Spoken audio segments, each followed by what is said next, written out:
¿Sí? Así es. Levantamos los permisos, movemos un poquitico las reglas del programa. Es el arte de lo inesperado con Juan Esteban Costaín. Hola, Juanito. Buenas noches. Hola. ¿Todo bien? Qué gusto estar aquí.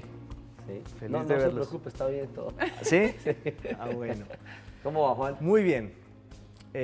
Y hoy quiero hablar de historia, como para cambiar de tema, y de algunos personajes que en la historia son capaces de crear una devoción que es casi religiosa. Y no hablo, claro, de los que crearon religiones, sino de líderes, estadistas, escritores, que con el tiempo se vuelven figuras de culto.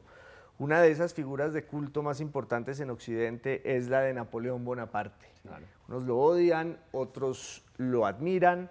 A mí me cae muy bien, pero sobre todo porque me parece un personaje de novela. Y él mismo lo decía. Alguna vez ya desterrado en Santa Elena dijo: ¿qué novela fue mi vida? Y quiero hablar de él porque en este año de 1815, es decir, en el 2015, se cumplen los 200 años de la caída de Napoleón Bonaparte, de la batalla de Waterloo en junio del año 15, que significó el fin de su imperio, pero entre marzo y abril, es decir, por estos días, se cumple el bicentenario de un episodio fascinante, y fue cuando Napoleón, que estaba desterrado en la isla de Elba, y allá había estado por un año, porque en 1814 sus enemigos lo mandan a Elba en el Mediterráneo, él se vuela de esa isla, regresa a Europa y durante 100 días, entre marzo y junio, recupera su imperio hasta el desastre de Waterloo.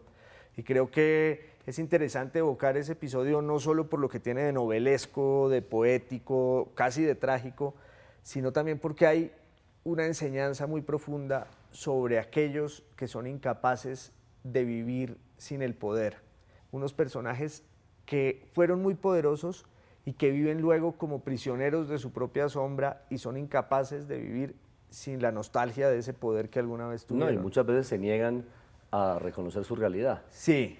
que va cambiando. Exactamente, y yo creo que la viudez del poder es una de las peores cosas que le puede pasar a un ser humano que se engolosina con eso que significa ser el dueño del mundo en un momento dado. O pero creer que creerlo. ese es el dueño del mundo. El poder es un veneno, es una droga.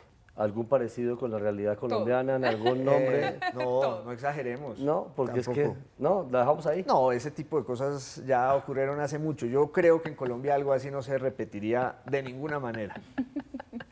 Juan, muchísimas gracias. Bueno.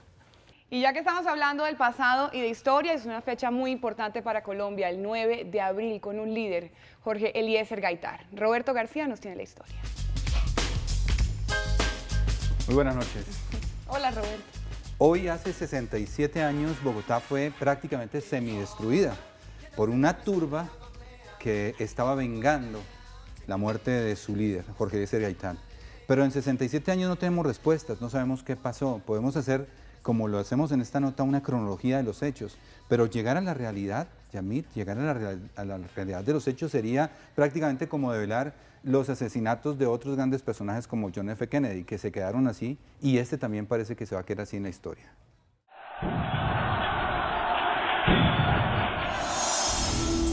...9 de abril de 1948... A la 1 de la tarde, un hombre descarga su arma contra Jorge Eliezer Gaitán, caudillo del pueblo.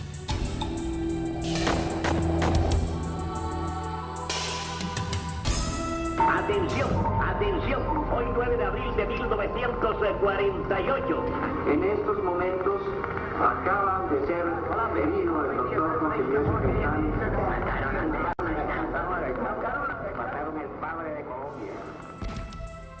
Juan Roa Sierra, presunto agresor, intenta huir en medio del desorden en la carrera séptima con calle 13. El asesino corre unos metros, pero es detenido por el populacho. Un policía lo mete a una droguería cercana, ubicada a escasos 100 metros del lugar del atentado, pero sus esfuerzos son en vano. La turba enardecida lo mata a golpes. Minutos después, el cuerpo destrozado de Roa Sierra es arrastrado por las calles de Bogotá por una muchedumbre que arrecia en número y violencia.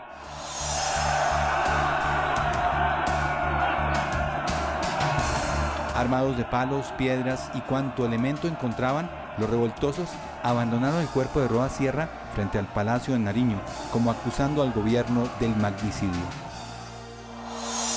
La Colombia de entonces es un país sumergido en una intensa lucha política, donde Jorge Eliezer Gaitán se convierte rápidamente en caudillo, izando las banderas del pueblo. El gobierno conservador de Mariano Ospina enfrenta la grave crisis por el asesinato de Gaitán. El propio presidente, en un acto de valor, se atrinchera en su palacio y se prepara para lo peor. Con el ejército y la policía divididos, el presidente pronuncia una frase histórica al ratificar su voluntad: más vale un presidente muerto que un presidente fugitivo. Entre tanto, la turba armada asalta los cuarteles, se apertrecha y protagoniza un infierno de robos, asaltos, muertes, incendios que deja devastada Bogotá. 142 edificios fueron derrumbados, miles de muertos, decenas de desaparecidos es el saldo de la rabia de un pueblo que vengaba a su líder. Paralelamente, más de 21 países se reunían en Bogotá en la 9ª Conferencia Panamericana. Los representantes extranjeros se mantuvieron firmes en la ciudad y acordaron terminar la conferencia una vez fuera restablecido el orden. Un joven activista se destaca entre los protagonistas del Bogotazo. Su nombre, Fidel Castro. Este cubano se describía a sí mismo en la época como un romántico Quijote que buscaba el despertar de los pueblos latinoamericanos. Participando en una conferencia de jóvenes del continente, salió a las calles, recorrió la ciudad en medio del desorden y fue acusado de participar en el hecho. Han pasado 66 años desde la muerte de Gaitán y aún no se han esclarecido los hechos. Todas las teorías de la participación del Estado y de la ultraderecha siguen vivas y la imagen de Jorge Eliezer Gaitán sigue en el corazón del pueblo que aún llora su muerte.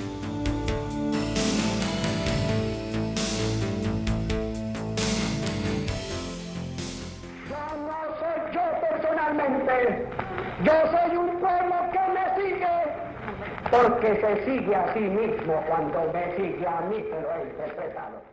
Y como todo puede ser inesperado, pues aquí tenemos a Juan Esteban para que nos diga de verdad por qué estos hechos suelen pasar y quedar así hacia el futuro sin solución. Bueno, es que en el caso de Gaitán, él sí removió en lo más profundo las estructuras del establecimiento colombiano. Hay que recordar que él se enfrentaba no solo contra el conservatismo, digamos que el enemigo natural de los liberales, sino contra las oligarquías dentro del propio Partido Liberal. Y Gaitán ya había demostrado de lo que era capaz con el solo poder de su oratoria. O sea que había puesto en jaque a los dueños truculentos del poder y por lo general esos dueños truculentos del poder tienen un camino para salir de sus enemigos, que es el del asesinato, y lo rodean de misterio para que nunca se sepa al final qué fue lo que pasó. Claro, y además hay células que operan entendiendo que esos líderes pueden ser una gran amenaza a un establecimiento. Sí, sin duda. Bueno, muy bien, muchas gracias Robert, Sí, también gracias Juan Esteban.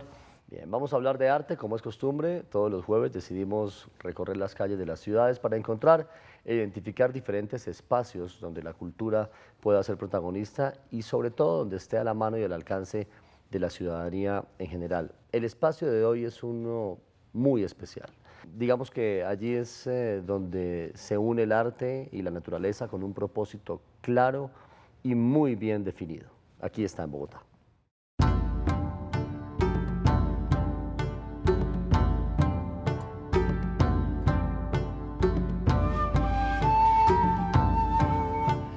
Flora Arts es un espacio independiente para el arte contemporáneo en Bogotá. Esa es la definición conceptual y muy clara que le han otorgado sus gestores, y es la misma que usted encontrará seguramente en los catálogos o en el internet. Pero cuando el espacio se visita, es mucho más que eso, y así se entiende. Flora es un ejercicio real con el arte, es un ejercicio vinculante, tan amplio y generoso como íntimo y motivante. La intención expuesta de crear una comunidad alrededor del arte es manifiesta y además se hace sentir en cada rincón, hace que cada rincón sea inclusivo. En sus paredes habitan los trabajos de artistas invitados y residentes. las palabras de los asistentes a múltiples seminarios, las letras de los libros de la hermosa biblioteca que se alimenta con el interés de conocimiento de sus visitantes y las miradas de quienes advierten alegría por haber conocido el lugar. Este es un espacio diferente, bien concebido. En él, la naturaleza y el arte establecen una relación íntima. Su proceso curatorial es delicado y meticuloso.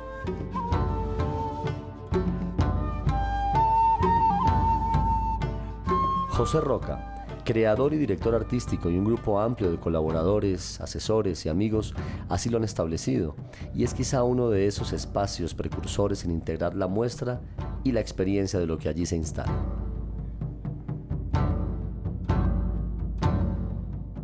Flora es y será taller, es y será estudio para muchos, es y será cuna de becas y reconocimientos. Flora es un espacio en constante crecimiento. Ya se puede dibujar en el aire lo que viene, los pisos siguientes, los espacios por vivir. Flora es y seguirá siendo por siempre un espacio imperdible en el barrio San Felipe, en Bogotá, para sentir el arte de afuera hacia adentro y de adentro hacia afuera.